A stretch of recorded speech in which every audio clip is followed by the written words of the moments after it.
We're trying to think about what's going to happen in 50 years. That's really what drives us to change our behavior. To predict how much carbon dioxide might be affecting our climate in 50 years, I first of all have to predict how much carbon dioxide will be in the air in 50 years.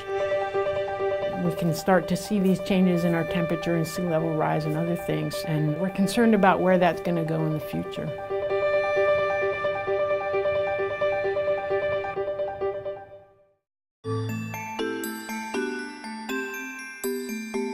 OCO-2 is NASA's satellite that's dedicated to measuring carbon dioxide. We're going to measure carbon dioxide all around the globe, so get these global measurements, very, very precise, of carbon dioxide. Measurements like those to be made by the Orbiting Carbon Observatory-2 are absolutely critical for us to understand how carbon dioxide interacts with something called the global carbon cycle.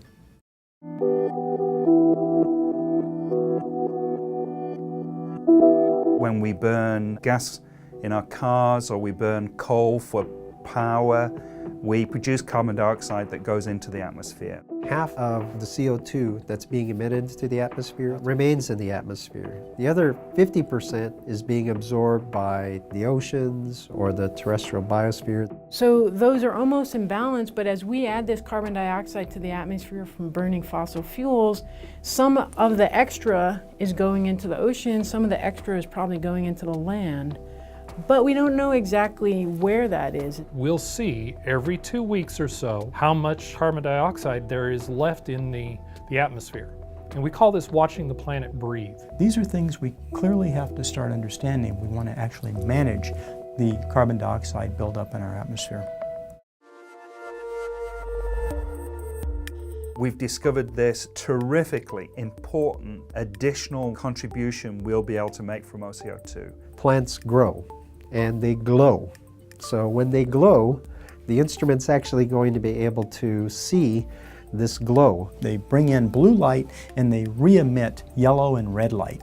Solar-induced fluorescence measurements gives you an indication of how well a particular region is absorbing or being a sink for atmospheric carbon dioxide. Imagine what this can tell us about the yield of crops from the great food baskets of the world. Suddenly we could have a new direct measure of how productive those food growing areas are going to be.